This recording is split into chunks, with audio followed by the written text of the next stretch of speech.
siya, hallelujah. Pinangaral ni Jesus ang paghahari ng Diyos. Sakit ay kanyang ginamot.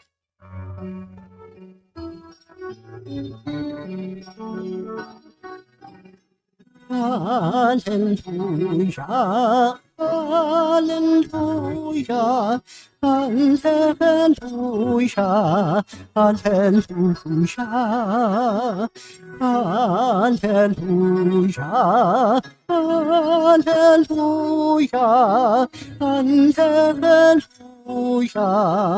hallelujah. Sumainyo ang Panginoon. At sumainyo rin. Ang mabuting balita ng Panginoon ayon kay San Marcos. Papuri sa iyo, Panginoon.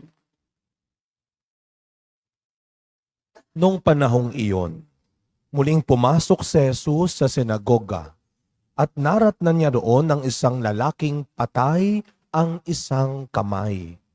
Kaya't binantayan si Jesus ng ilang taong naroon upang tignan kung pagagalingin niya ang lalaking iyon sa araw ng pamamahinga para may maiparatang sila sa kanya. Tinawag ni Jesus ang lalaking patay ang kamay. Halika rito sa unahan. Tinanong niya pagkatapos ang mga tao, alin ba ang ayon sa kautusan? Ang gumawa ng mabuti o gumawa ng masama sa araw ng pamamahinga? Magligtas ng buhay o pumatay? Ngunit hindi sila sumagot.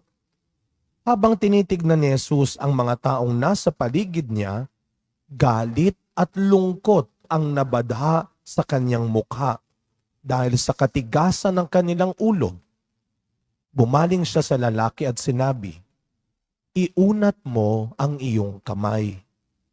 Iniunat naman ng lalaki ang kanyang kamay at ito'y gumaling.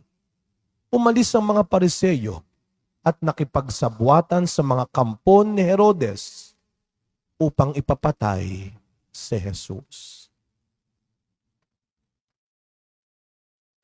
Mga kapatid, ang mabuting balita ng Panginoon.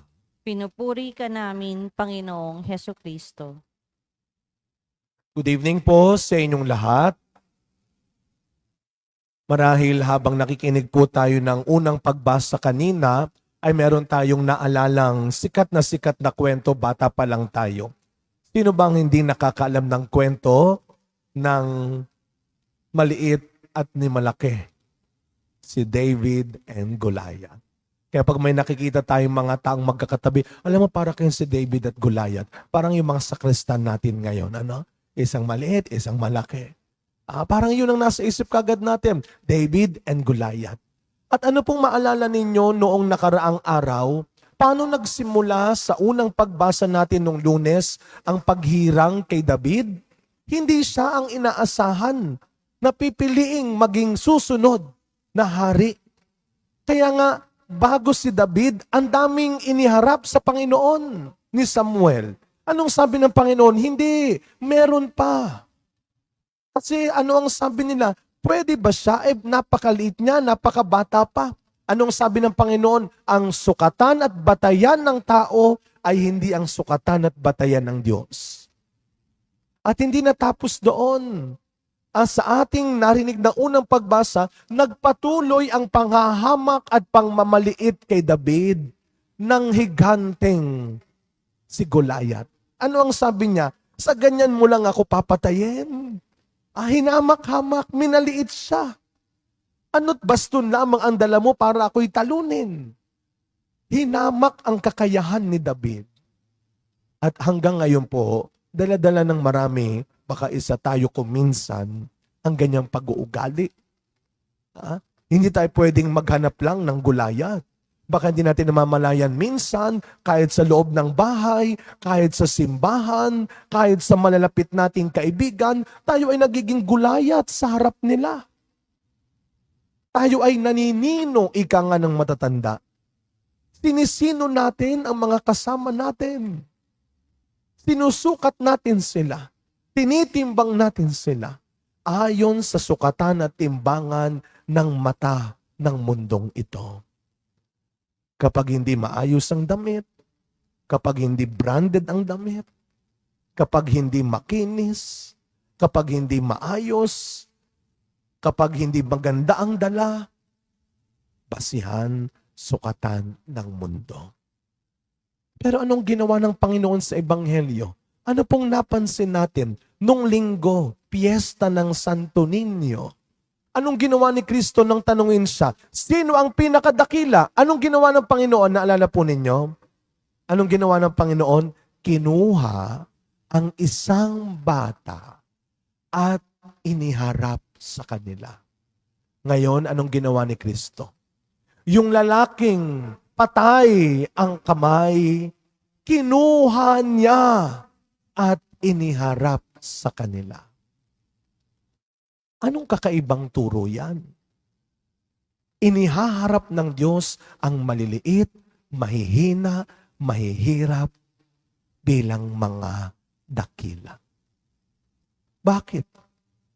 Sapagkat katulad ng bata, katulad ng may sakit, napakaganda ng ating salmong tugunan ngayon. Ang poon ay papurihan, siya ang aking sanggalang. Anong sabi ni David? Ako'y lalaban sa ngalan ng Panginoon. At yun ang taglay-taglay ng mga dukha, ng mga may sakit, ng mahihirap at maliliit. Sa awa na lang ng Diyos, yun ang pinanghahawakan nila. Yung pananampalataya sa Diyos, at yan kung minsan ang wala na tayo.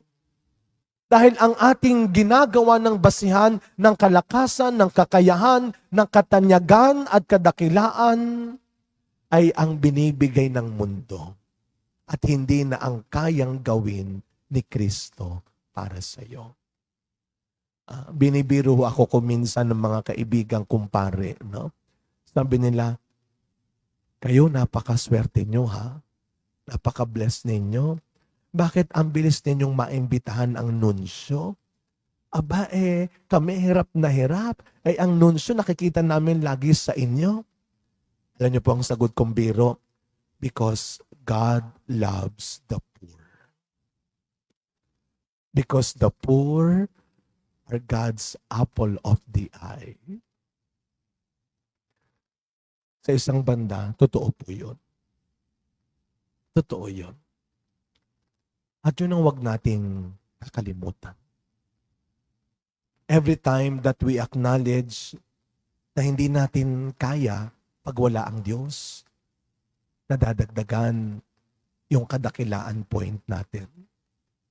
Kapag tinatanggap natin na hindi natin alam lahat, kung hindi tayo tuturuan ng Diyos, nadadagdagan ang kadakilaan point natin.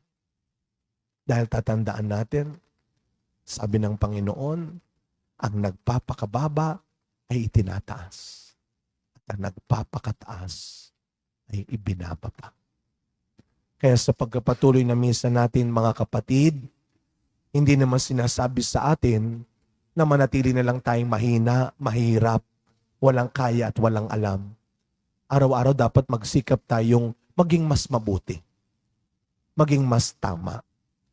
Pero sa mga pagkakataon na kailangan nating tanggapin na may kahinaan tayo, na may kakulangan tayo, na meron tayong kahinaan, huwag tayong matakot harapin, tanggapin.